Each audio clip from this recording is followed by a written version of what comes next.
Halo guys, balik lagi sama gue, Tio Nugroho dari channel Gadget Boy Edi. Oke, jadi di video kali ini gue mau nge-review salah satu laptop yang performanya cukup tinggi, tapi dengan harga yang cukup affordable, atau harganya itu cukup ramah lah di kantong. Ini adalah Acer Nitro 5.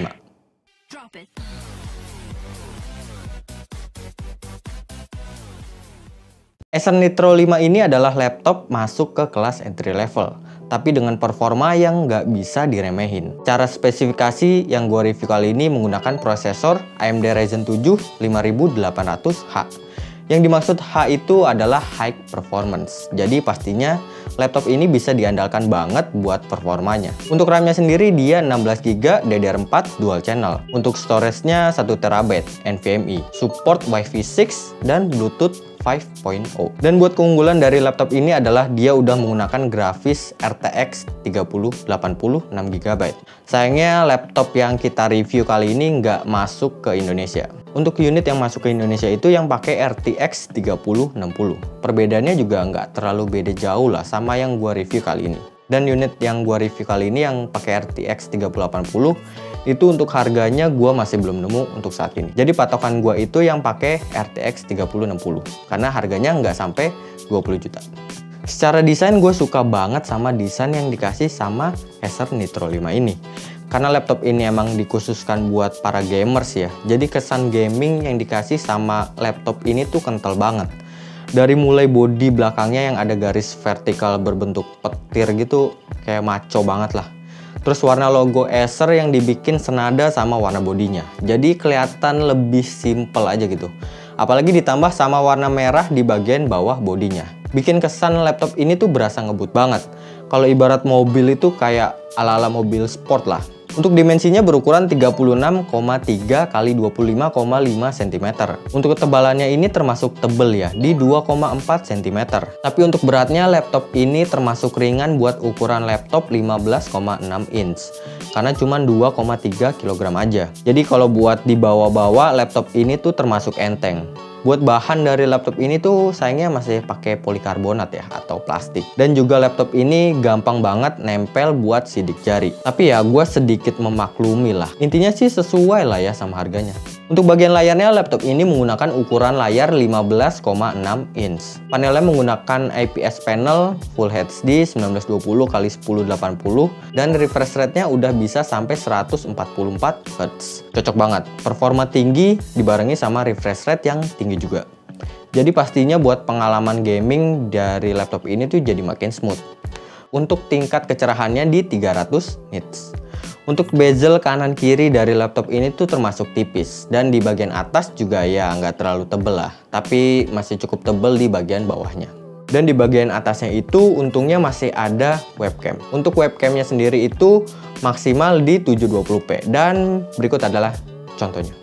Oke, jadi ini adalah pengetesan webcam dari Acer Nitro 5. Dan menurut gua sih untuk kualitas webcamnya ya standar aja sih, biasa aja. Untuk resolusinya sendiri dia mentok di 720p 30 fps. Ya cukup oke lah kalau buat video conference ataupun meeting di Zoom, cukup oke. Oke, gitu aja. Selama gue pakai laptop ini menurut gue buat kualitas layarnya biasa aja sih. Tapi kalau buat urusan gaming ya, laptop ini tuh enak banget buat dipakai. Apalagi dengan refresh rate 144 Hz, bikin pengalaman gaming itu jadi lebih berasa smooth. Untuk bagian keyboard dari laptop ini menggunakan frame berwarna putih, yang bikin kesan dari laptop ini tuh masih kelihatan oke banget. Di bagian kanan juga masih terdapat number pad, gak ketinggalan juga nih, keyboard wajib buat para gamers, yaitu dia harus ada RGB-nya. Dan di laptop ini ada RGB-nya. Bisa kalian atur untuk warna RGB-nya di aplikasi Nitro Sense. Buat tombol on off-nya ada di pojok kanan atas yang nyatu sama keyboard. Tapi jangan khawatir kalau takut kepencet tombol on off-nya. Karena kalau lagi dipakai dan nggak sengaja kepencet, laptop ini tuh nggak langsung mati. Jadi kalau kalian mau matiin laptop ini tuh harus tekan agak lama buat matiin si laptopnya. Selama pemakaian gua, untuk feel ngetiknya gua ngerasa keyboard dari laptop ini ya empuk banget cuy, asli. Cuma karena keyboard dari laptop ini ada tambahan number pad, jadi untuk posisi keyboardnya ini agak sedikit nyamping ke kiri. Jadi butuh adaptasi lagi buat pemakaian sehari-hari. Selama pemakaian gue ngerasa agak sedikit canggung sih, karena pas lagi gue ngetik nih, itu kadang si trackpadnya itu nggak sengaja kesentuh. Jadi balik lagi, gue itu harus adaptasi lagi buat pakai laptop ini. Untuk bagian portnya, di bagian sisi kanan itu ada port Type-C 3.2 Gen 2, satu USB Type-A 3.2 Gen 2, dan satu port HDMI. Untuk bagian kiri itu ada satu Kensington lock, satu port Ethernet, dua port USB Type-A 3.2 Gen 1, dan satu port combo audio jack 3,5 mm.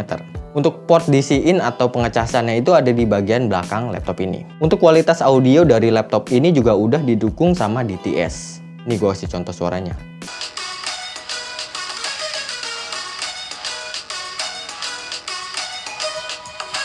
Masuk ke bagian performanya. Untuk performa dari laptop ini emang dikhususkan buat pemakaian gaming ya. Karena perpaduan prosesor AMD Ryzen 7 5800H yang difokuskan buat high performance ditambah sama refresh rate yang udah cukup tinggi. Kalian juga bisa atur performanya di aplikasi NitroSense. Bisa untuk mode power saver sampai ke mode high performance. Dan untuk fan-nya sendiri juga kalian bisa atur di aplikasi NitroSense ini. Ada mode auto, max, dan custom. Intinya sih sesuaikan ke kebutuhan kalian masing-masing. Gue juga udah ngetes gaming di laptop ini, dan berikut adalah hasilnya.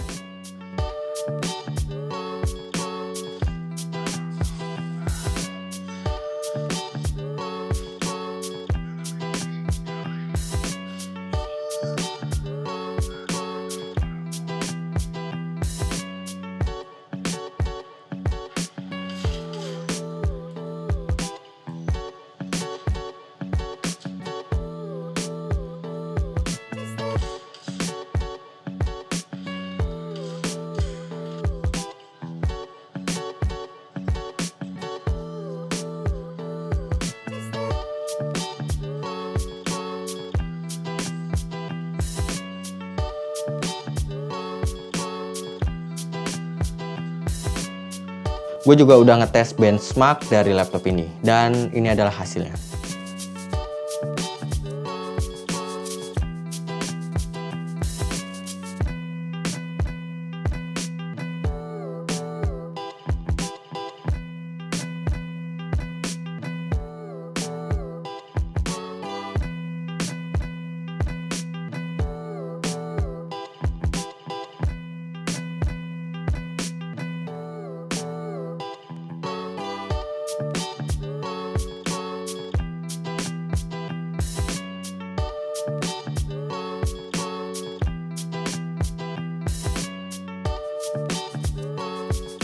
Oke, ini dia kesimpulan gua. Kalau dilihat dari spesifikasi, laptop ini tuh sangat banget bisa diandalkan buat pemakaian gaming. Dan laptop ini juga pastinya bisa dipakai buat pemakaian kayak editing video ataupun buat ngedesain. Apalagi kalau cuman buat pemakaian office atau pemakaian yang ringan. Ya, kecil lah.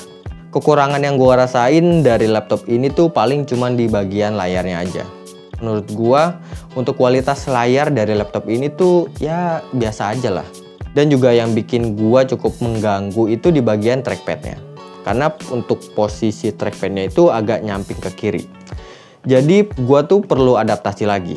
Mungkin karena laptop ini emang dikhususkan buat pemakaian gaming, jadi untuk kebanyakan orang itu lebih suka pakai mouse dibanding pakai trackpad. Jadi seharusnya buat posisi trackpadnya ini bukan jadi masalah banget lah. Kalau gue lihat juga buat performa dari RTX 3080 itu masih belum maksimal. Justru performa RTX 3060 itu sama banget kayak RTX 3080. Jadi mungkin untuk versi yang pakai RTX 3060 itu jadi lebih worth it dibanding yang pakai RTX 3080. Buat upgrade dari laptop ini juga bisa banget. RAM bisa di-upgrade karena ada 2 slot yang bisa diganti dua-duanya. Storage-nya juga bisa ditambah pakai hard disk atau SSD SATA. Kalau dilihat dari range harga yang nggak sampai 20 juta, menurut gua laptop ini tuh worth banget. Gua tuh sangat merekomendasiin laptop ini buat pemakaian gaming, editing, ngedesain juga udah pasti oke banget lah nih laptop. Oke, mungkin segitu aja video gua kali ini. Semoga video gue ini bermanfaat buat kalian yang lagi nyari laptop di bawah 20 jutaan. Buat kalian yang mau beli laptop ini, nanti gue kasih link yang pakai RTX 3060 karena cuman yang itu yang masuk ke Indonesia. Nanti gue kasih link di deskripsi di bawah. Gue mohon maaf banget kalau ada salah dalam penyampaian informasi. Gue Tio Nugroho cabut, kita ketemu lagi di video selanjutnya. Bye-bye.